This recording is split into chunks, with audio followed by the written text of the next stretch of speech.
हो जाए, बहुत तसल्ली से उन चित्रों को देखता हूं और चित्रों के पीछे जो छोटे छोटे कलाकारों के भाव हैं उसे महसूस करने की कोशिश करता हूं। आपके संदेशों को, आपके पत्रों को पढ़ता हूं। कहीं पर आपके दर्द भी होते हैं, कहीं पर आपकी मेरे लिए दुआ भी होती है और बाद में मैं अपना जवाब भी लिखवाता हूं।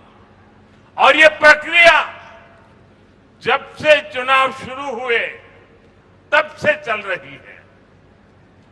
बंगाल की जनता जनार्दन का इतना असीम प्रेम मेरे लिए बहुत बड़ा सौभाग्य है। छोटे छोटे बच्चे, युवा, महिलाएं, बुजुर्ग, मैं उनकी आंखों में देखता हूं, चेहरे पर जो भाव देखता हूं वो मेरे जीवन की बहुत बड़ी पूंजी है। कई बार जब वो मुझे देखकर रो पड़ते हैं तो मुझे भी अपनी भावनाएं नियंत्रित करने में बहुत मेहनत पड़ती है। लेकिन जब मैं रैली स्थल या रोड शो से वापस आता हूं तो बहुत देर तक आपकी आवाज गूंजती रहती है। आपके चेहरे मेरी नजर के सामने से हटते नहीं है। साथियों, मैं कल की ही बात करूं, कल आराम बाग में रैली के दौरान भी मैंने देखा एक छोटी बहन, जब मैं वहां लोगों को वो बहन रेलिंग तोड़कर आगे आना चाहती थी और तब सिक्योरिटी वालों से उसकी बहन की झड़प भी हो रही थी। वो बहन सुबह सुबह ही रैली स्थल पर आ गई थी। बिना कुछ खाए वो बहन अपने बच्चों को भी कहकर आई थी कि वो मुझसे मिलकर ही जाएगी। मैं उस अपनी बहन को, छोटी बहन को क्षमा प्रार्थी हूं कि मैं उसे वहां मिल नहीं पाया। मैं उसकी भावना की कदर करता हूं, उसके विश्वास का मैं आदर करता हूं और मुझे विश्वास है कभी न कभी उस बहन से मिलना हो ही जाएगा।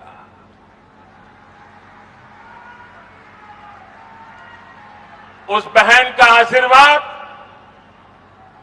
और आप जैसी करोड़ों बहनों का आशीर्वाद मुझ पर सदा सर्वदा बना रहेगा। साथियों, बंगाल की सेवा करना, बंगाल को सुरक्षित करना, बंगाल के सामने उपस्थित एक विराट चुनौती से बंगाल को बचाना, ये मेरे भाग्य में भी है और मेरा दायित्व भी है।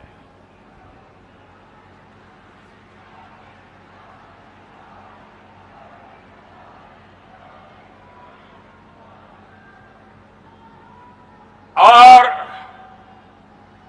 इस दायित्व से मैं पीछे नहीं हटूंगा।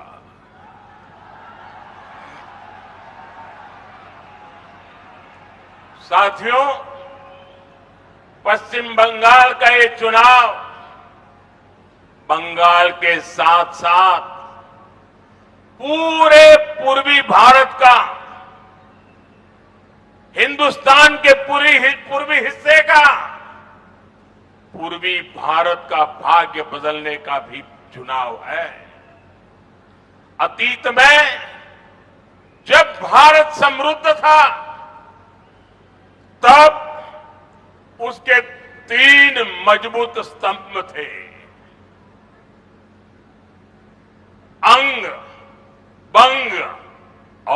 कलिंग। अंग यानी बिहार, बंग यानी बंगाल और कंग यानी कलिंग यानी ओडिशा। ये तीनों स्तंभ कमजोर हुए तो भारत के सामर्थ्य को भी झटका लगा।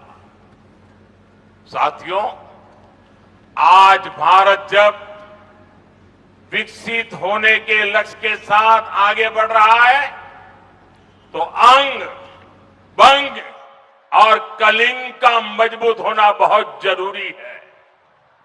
भारत का भाग्योदय पूर्वोदय के बिना अधूरा है और भारत के भाग्योदय की सबसे बड़ी ताकत पूर्वोदय का भाग्योदय है।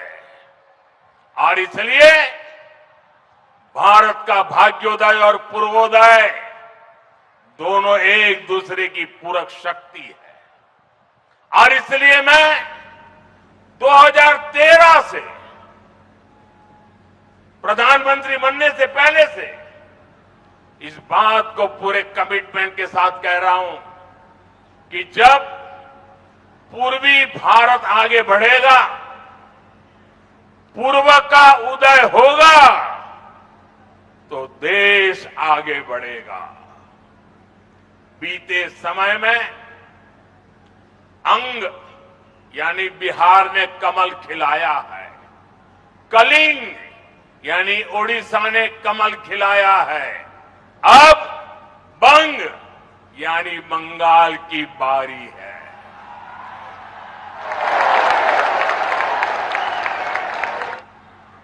और यहां जो माहौल मैं देख रहा हूं, इस बार बंगाल में भी कमल खिलना तय है। अंग, बंग और कलिंग, इस त्रिशक्ति का भरोसा बीजेपी पर है। साथियों,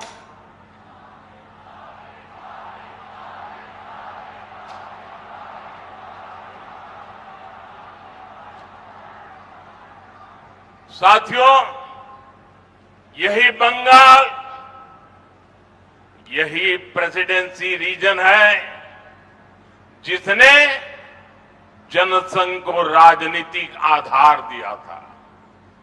बंगाल ने डॉक्टर श्यामा प्रसाद मुखर्जी को सांसद चुना था और उनकी प्रेरणा बीजेपी का संकल्प बन गई।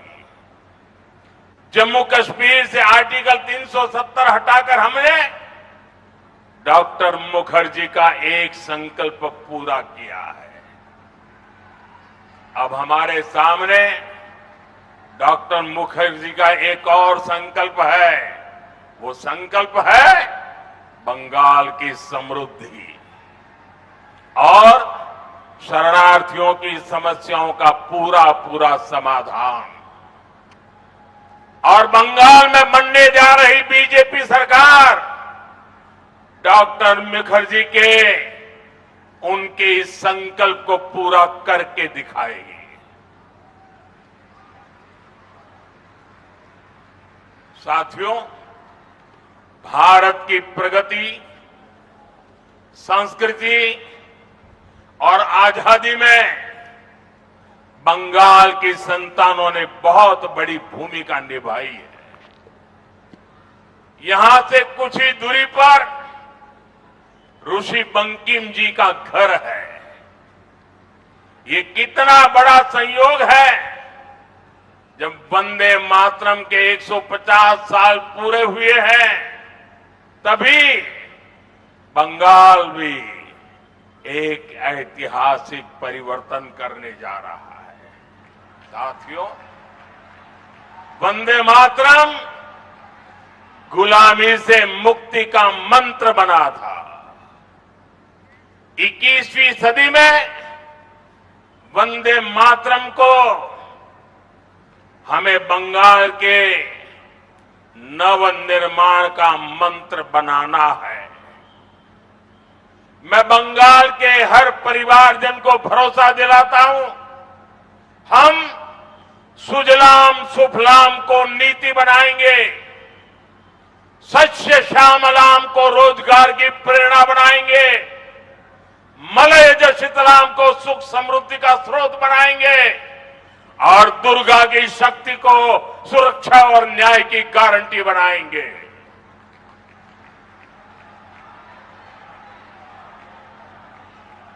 साथियों, बंगाल में चुनाव प्रचार के दौरान मैंने बंगाल के विकास के लिए बीजेपी का विजन आपके सामने रखा है, लेकिन इस चुनाव में मुझे एक बात बार बार खटकती है।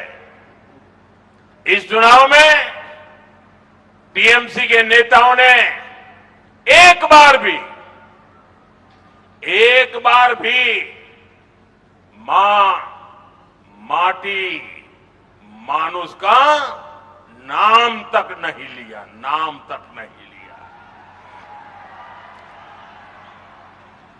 जिस नारे के साथ टीएमसी ने बंगाल में सरकार बनाई थी, वो नारा ही टीएमसी ने भुला दिया है। साथियों, आपने 15 साल इन लोगों को मौका दिया, लेकिन उन्होंने मां के लिए, नारी की सुरक्षा के लिए कुछ नहीं किया। इन्होंने माटी के लिए, किसानों के लिए कुछ नहीं किया। टीएमसी ने युवाओं के लिए भी कुछ नहीं किया। जब बताने के लिए कुछ नहीं है, तो टीएमसी ने एक ही फॉर्मूला अपनाया है।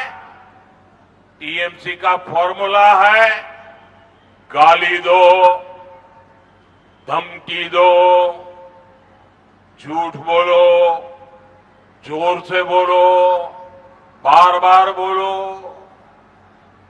इन्होंने मोदी को गाली दी, इन्होंने सेना, संवैधानिक संस्थाएं, सबको गालियां दी। टीएमसी ने बंगाल के लोगों को धमकियां दी, गुंडागर्दी की भाषा में उनसे बात की, लेकिन किसी भी टीएमसी के नेता ने, इतना बड़ा चुनाव चल रहा है, लेकिन अपना 15 साल के काम का रिपोर्ट कार्ड एक बार भी नहीं बताया। साथियों, जो अपने काम का रिपोर्ट नहीं बता सकते, क्या उनको मौका देना चाहिए क्या? ऐसे लोगों को मौका देना चाहिए क्या? जब कुछ किया ही नहीं तो बर्बादी करने के लिए मौका देंगे क्या? साथियों, टीएमसी के पास बंगाल के भविष्य का भी रोड मैप नहीं है। भविष्य में बंगाल के लिए लोग क्या करेंगे, बंगाल को कहां ले जाएंगे, टीएमसी वाले ये भी नहीं बताते, क्योंकि इनके पास न विजन है और न ही कुछ करने की नीयत है। साथियों, बंगाल में परिवर्तन क्यों आवश्यक है, इसका जवाब बैरकपुर से बेहतर भला कौन जानता है।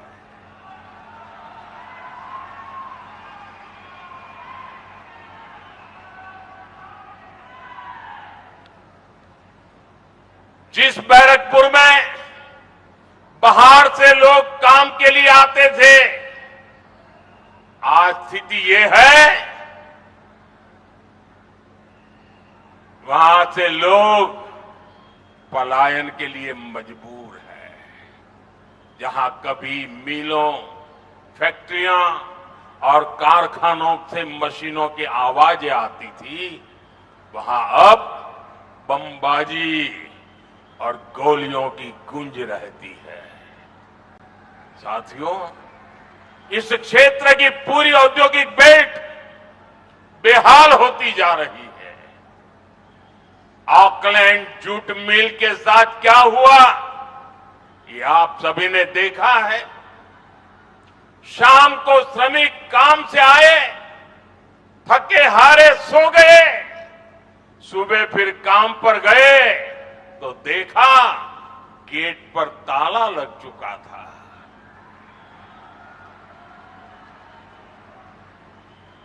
ऐसी खबरें आज बैरकपुर का, बंगाल का दुर्भाग्य बन चुकी है।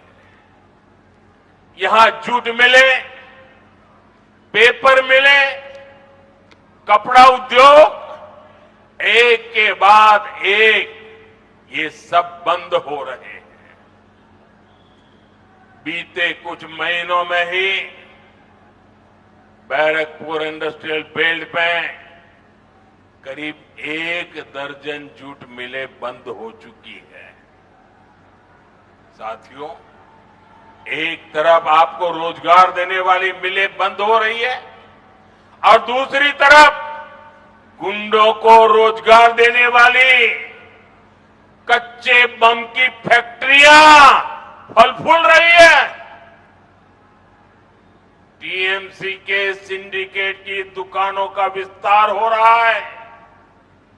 ये है टीएमसी का महाजंगल राज।